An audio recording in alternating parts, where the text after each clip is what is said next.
There is a new section of BSc third year 5th sem, a regular student having roll number 215037, and today's my topic for presentation of discrete mathematics is the introduction or the basic to automata, and basically the basics of theory of computation used for understanding the concept of automata. Okay, so firstly we will discuss about the from where we get the automata or from where the automata is come from. So automata आता है theory of computation के under, that is TOC. ठीक है, तो TOC के अंदर हमारा जो बेसिक बिल्डिंग ब्लॉक्स होते हैं वो होती हैं तीन चीज़ें, that is LAG lag, denoted by L stands for language, A stand for automata and G stands for grammar. Okay, so talking about language. तो लैंग्वेज क्या होती है? लैंग्वेज जैसे हम कोई भी लैंग्वेज पढ़ते हैं, हमारी हिंदी लैंग्वेज, इंग्लिश लैंग्वेज या पंजाबी, संस्कृत, जो भी, तो उसमें हमारा बेसिक बिल्डिंग ब्लॉक क्या होता है? लेटर जिसको हम इस थ्योरी ऑफ कंप्यूटेशन में जिस हमारे पास सबसे बेसिक बिल्डिंग ब्लॉक क्या होता है, मतलब बेसिक बिल्डिंग ब्लॉक हमारे पास क्या होता है लैंग्वेज के अंदर? ये बनता है सिंबल से. जैसे हम उसमें सबसे पहले अल्फ़ाबेट्स पढ़ते हैं, तो इसमें हम सबसे पहले पढ़ते हैं सिंबल्स में क्या आता है? जैसे कि हमने देखा कि हमारे पास A है, B है, C है, या फिर 0 है, 1 है, 2 है, ऐसे करके जितनी भी चीज़ें हैं वो हमारे सिंबल्स हो गए, जो हमारा बेसिक बिल्डिंग ब्लॉक है. और सिंबल क्या करता है? जैसे हम सिंबल्स को मिला के कुछ मीनिंगफुल वर्ड्स बनाते हैं, सब बनाते हैं, ऐसे सारे जैसे हमारे ABC हैं, तो सारे अलग अलग लेटर्स मिलके क्या बनाते हैं? अ सेट ऑफ अल्फ़ाबेट्स, है ना. एक फाइनाइट सेट बनता है जिनको हम क्या बोलते हैं? अल्फ़ाबेट्स. तो सिंबल्स के बाद हमारे पास आता है अल्फ़ाबेट्स. ओके, तो अल्फ़ाबेट्स हमारे जैसे कि हम बात कर लें, हमारे पास कोई भी एक फाइनाइट सेट है and it is denoted by sigma. तो sigma a set of AB, तो ये हमारा क्या हुआ? A finite set of symbol. इसे हम क्या बोलेंगे? Finite set of symbols. Okay, तो अब हमने बात कर ली लैंग्वेज में, बिल्कुल बेसिक से हम कर रहे हैं, सिंबल की कर ली, अल्फ़ाबेट की कर ली. अब अल्फ़ाबेट्स को मिला के हम क्या करते थे? वर्ड्स बनाते थे. तो वैसे ही हम ये थ्योरी ऑफ कंप्यूटेशन में, मतलब हम अपनी कंप्यूटर की लैंग्वेज में हम अल्फ़ाबेट्स को मिला के क्या बनाते हैं? स्ट्रिंग. ओके, ये हम बनाते हैं string. String is nothing but words, और we can say set of words. ठीक है, तो इसे हम क्या कहेंगे? कलेक्शन ऑफ अल्फ़ाबेट, या अल्फ़ाबेट नहीं कहेंगे तो हम इसे सीक्वेंस कह सकते हैं. ओके, इसको हम जैसे लिख सकते हैं, हम कहें कि हमारे पास एक फाइनाइट सेट है एंड दैट इज़ AB, तो इसमें हम स्ट्रिंग बनाएंगे. तो इससे हमारी स्ट्रिंग बहुत सारी बन सकती हैं, जैसे AB या AB या BA, ऐसे करके स्ट्रिंग्स बन सकती हैं, या BB या AA. लेकिन अगर हम इसमें कमांड दें कि हमको इसमें लेंथ 2 की चाहिए, लेंथ 2 की स्ट्रिंग चाहिए, तो हम क्या बना पाएंगे? AA, AB, BB, BA, है ना. इतनी बना पाएंगे, इससे ज़्यादा नहीं बना पाएंगे. और अगर हम बात करें कि हमको लेंथ 3 की चाहिए, तो हम क्या बना पाएंगे? AAA, AAB, ABA, ABB, BAA, BBA and BBB. इतनी बना पाएंगे ना. तो स्ट्रिंग क्या है? Collection of alphabets. इसमें हम एक मतलब जैसे कमांड देते हैं कि हमको लेंथ 2 की चाहिए, तो हमको 2 लेंथ की मिल जाएगी, that is AA, AB, BA. ठीक है, इन सारी चीज़ों से मिलकर बनती है हमारी लैंग्वेज. तो लैंग्वेज को हम क्या लिख सकते हैं? लैंग्वेज को हम लिख सकते हैं कलेक्शन ऑफ स्ट्रिंग.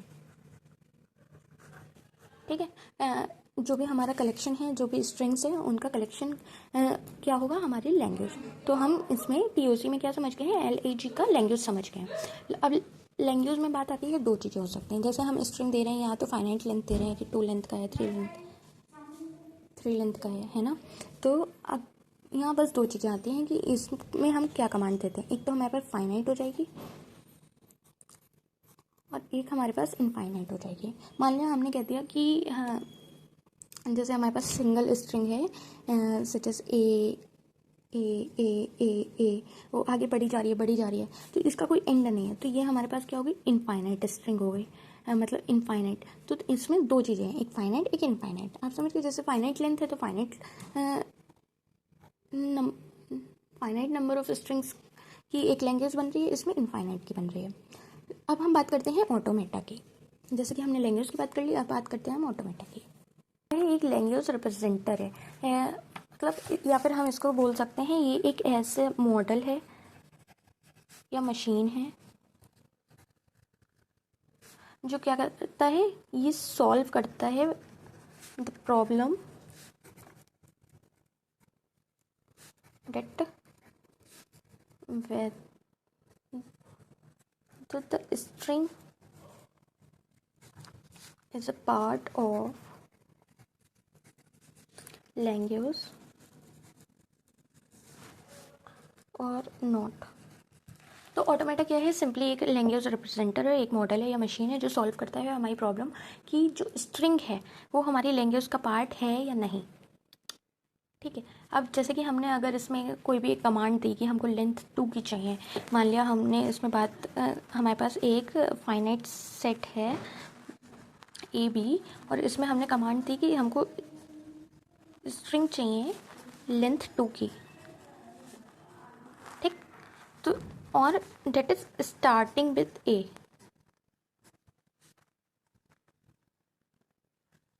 ठीक, अब लेंथ 2 की स्ट्रिंग चाहिए तो हमारे पास क्या आएंगी, A B A and B B, इतनी तो ही आएंगी।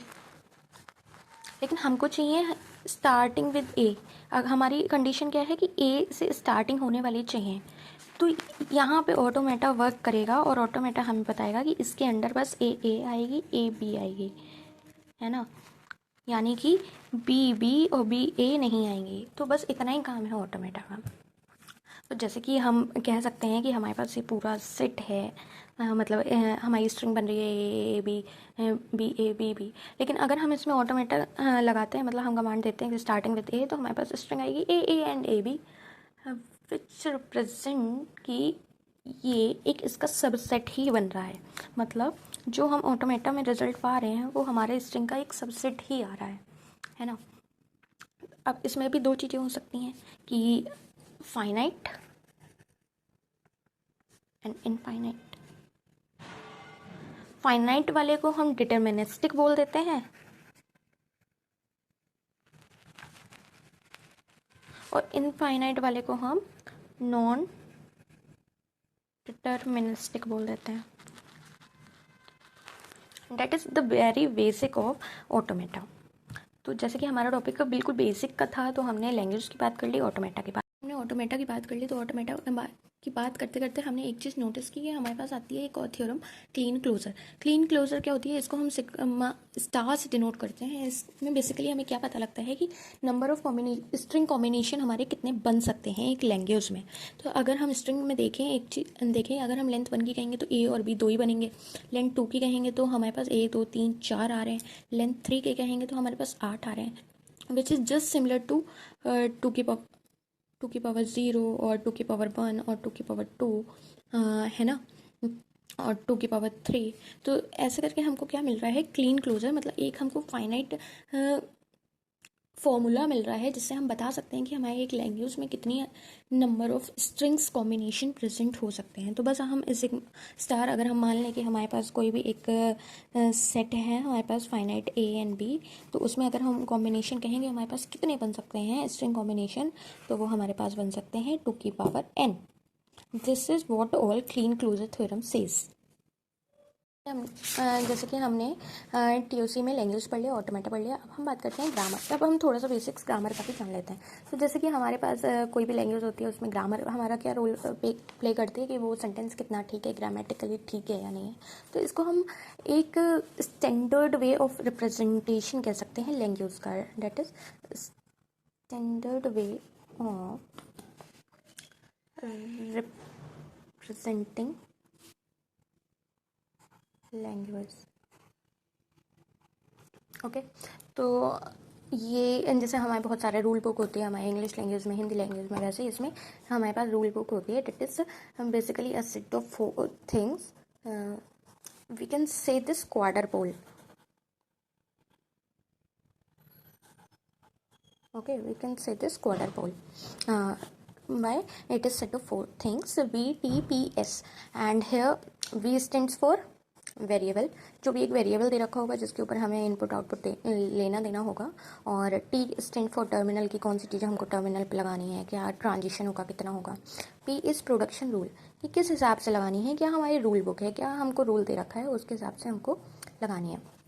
And S is for start, कि हमको वेरिएबल पता है, उसका टर्मिनल पता होना चाहिए, उसका प्रोडक्शन रूल पता होना चाहिए, तभी हम स्टार्ट कर पाएंगे, उससे पहले हम स्टार्ट नहीं कर पाएंगे. So it is all about the grammar. And the main part is कि ऑटोमेटा समझने से पहले हमको इतना बेसिक पता होना चाहिए. That's why I choose this topic. And hopefully it is all clear. And that's all from me. Thank you.